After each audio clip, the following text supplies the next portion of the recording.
She was mopping the marble floor in the lobby of Hallberg International when the sound of her voice caught the attention of the CEO himself.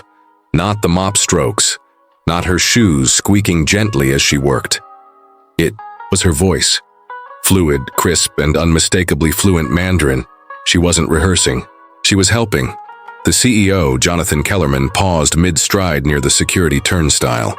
It was Monday morning in downtown Fort Worth.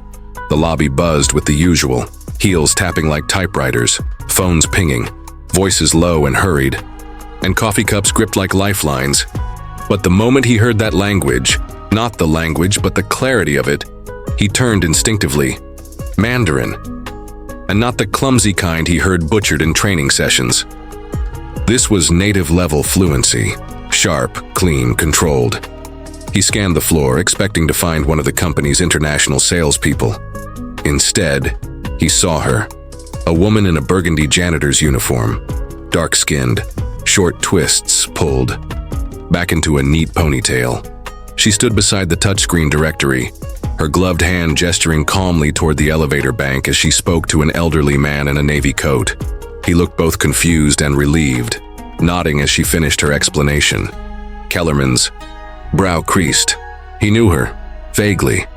He'd passed her in the halls, late meetings, early mornings, always quiet, always polite, never made eye contact unless addressed.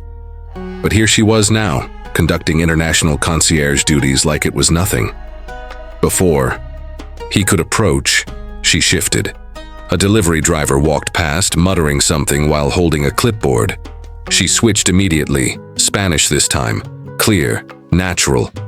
The driver blinked in surprise, then nodded. Sí, gracias. Then, just as easily, she turned again, addressing a vendor struggling to read the labels on a stack of boxes. Her voice took on a French accent as she guided him with a gentle nod. C'est marqué comme conférence B, pas celle-là. Kellerman's jaw clenched, not in frustration, but something else. Something deeper, regret maybe, or guilt. He had built global teams, flown across continents, signed translation contracts worth millions, and yet the most fluent, culturally fluid individual he'd encountered in years had been mopping floors right beneath his executive office. He stepped forward. Excuse me? She turned, startled, but composed. Yes, sir.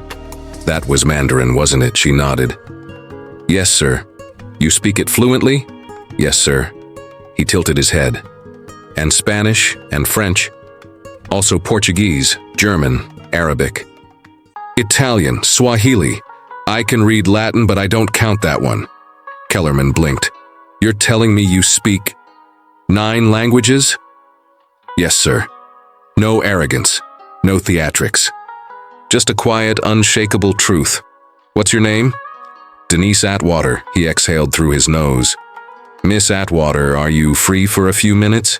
She hesitated, not in fear, just reflex, the kind that builds when you've been ignored. For too long. She nodded slowly. All right. He held the elevator for her, the truth behind the silence. The elevator climbed silently. Denise stood still, her mop gloves tucked in her back pocket, eyes watching the floor light indicators change. Then softly, she broke the silence. I've worked here for 13 years. Kellerman turned to her. Surprised not by her words, but the timing. Never thought I'd be invited upstairs, she added with a faint shrug. He gave her a quiet smile. You might be surprised how quickly things can change. He didn't know yet. Not really. Just how much was about to shift. Not for her. Not for him. But for everyone. The elevator dinged. She stepped out first, shoes quiet on polished wood. The air smelled like citrus polish and expensive coffee. If money had a scent, this would be it. His assistant looked up, blinking fast when she saw Denise. Kellerman said nothing, just nodded, letting them through. Inside the office, all glass walls and world maps and espresso trays, he gestured. To the seat across from his desk. Please sit. She moved with care, folding her hands in her lap, eyes calmly sweeping the room. Not impressed, just observant. Kellerman sat, leaned forward slightly. I'll be honest, I didn't expect to be having this conversation today. She nodded once, her posture steady, her face unreadable. But I just watched you switch between 3 languages like you were flipping a light switch. And I need to know, how does someone like you end up here, mopping floors? There was a pause. She looked toward the tall windows, then back at him, her gaze steady. You got time for the truth? He nodded. Wouldn't have asked otherwise. She sighed, not with fatigue, but with the heaviness of unfolding memories. I was born in Toledo, Ohio. Only child. Dad was a pipe fitter. Mom, a nurse's aide. We didn't have much, but they worked hard. Education was everything to them, like church. She paused, then continued. I got a full ride to Kent State, majored in linguistics. I was halfway through my master's when my mom got sick. I came home to take care of her. My dad had a stroke 6 months later. Passed. And after that, she shook her head gently, not out of sadness, but resolve. Life just unraveled. I had a baby, no money, no support. Took whatever jobs I could, grocery stores, nursing homes, night shifts. Eventually, someone here offered me custodial work. It let me be there for my daughter after school. Helped keep the lights on, so I stayed. Kellerman didn't speak. He was listening now, not with his ears, but his entire posture. But the languages, she added. I never stopped learning. I borrowed textbooks, listened to old audio tapes, read newspapers in 5 different tongues just to stay sharp. It's the one thing that still makes me feel like I matter. Her voice didn't tremble. It wasn't dressed up. It was just the truth.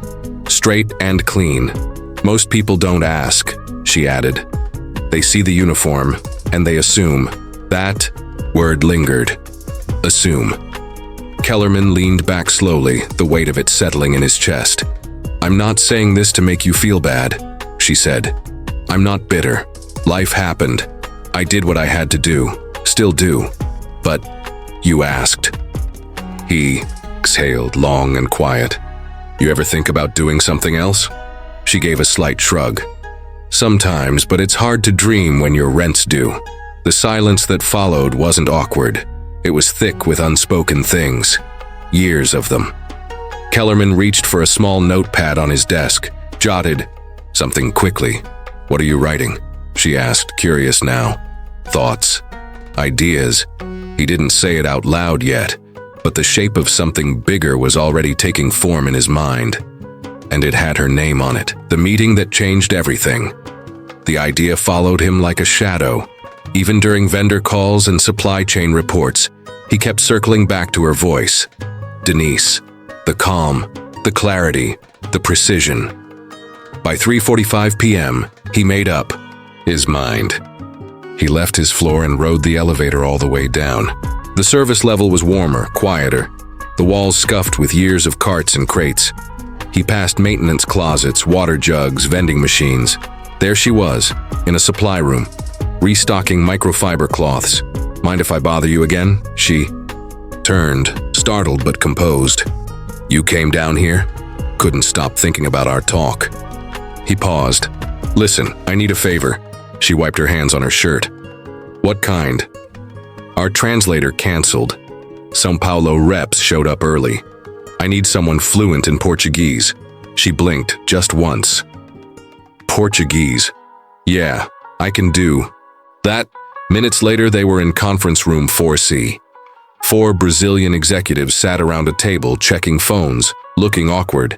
Then Denise stepped in. She didn't apologize for the interruption. She didn't hesitate.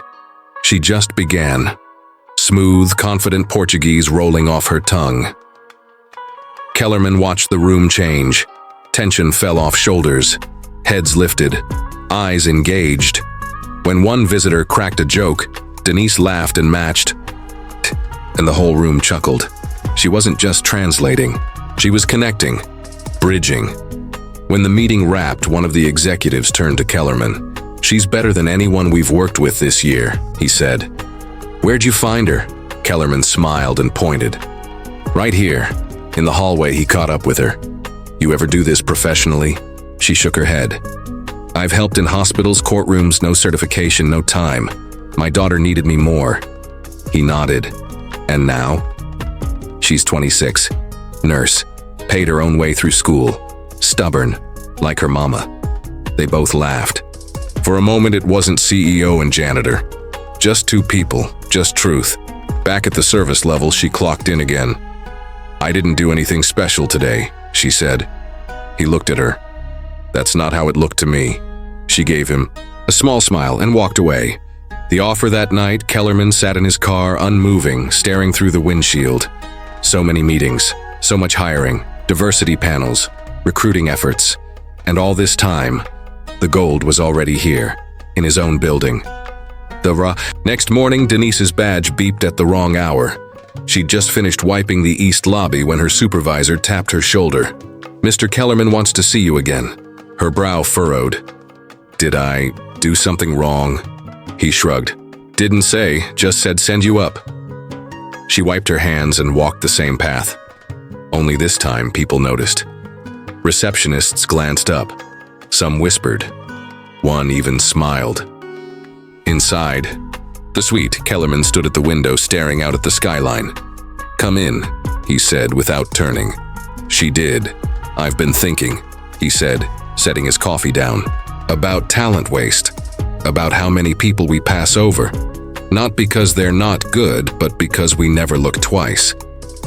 She said nothing. She'd heard big words before. I want to create a new position, he said. One that doesn't exist yet, but should have. She blinked. For what? Cultural liaison, international affairs.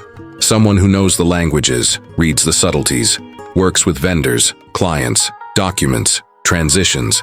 Her mouth opened, then closed. You're qualified, he said.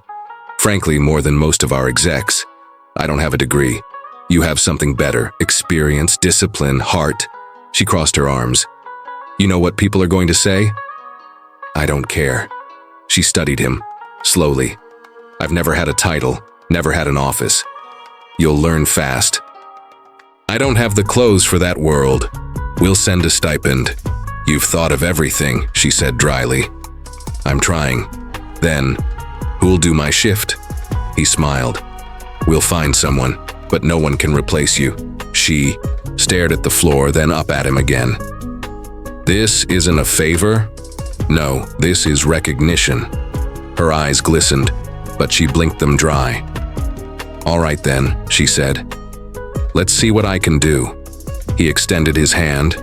She shook it. It wasn't just a handshake, it was a rewrite, the whispers. Begin by Wednesday, the building buzzed with news. The janitor from the night shift had been promoted, not to a mid-level role, but executive. No one knew the full story. Some said she was a secret translator. Others guessed government work. Whispers flew between cubicles and conference rooms. In the staff lounge, two assistants leaned over their salads. I've been waiting 2 years for a promotion, one said. I have a master's. The woman was cleaning bathrooms last week. Maybe she knows something we don't. Please. This is Kellerman trying to look progressive. It spread into boardrooms, Slack channels, quiet resentment. Denise felt it the moment she stepped into her new office. A modest space on the 12th floor. Desk, plant, computer she hadn't touched yet. It felt like another planet. When HR finished onboarding, she asked to keep her old uniform. Not to wear, just to remember. Later that day, Victor from International Operations walked in. Clipboard, cold eyes. You're the new liaison? That's what I'm told. You have corporate experience? She smiled. Only from the outside looking in. He didn't smile. I've got vendor issues in Sao Paulo, legal docs from Dubai, reports from Italy. Think you can handle that? Shiki stood slowly. I'll need a few hours, but yes. He dropped the folder and walked out. Later that night, Kellerman stopped by. How was day one? I've had worse. Victor give you a hard time. He doesn't scare me. She paused. But, can I ask something? Anything. Why me? You could have just handed me a bonus and walked away. He leaned in the doorway. Because I see myself in you. She raised a brow. You were a janitor? No.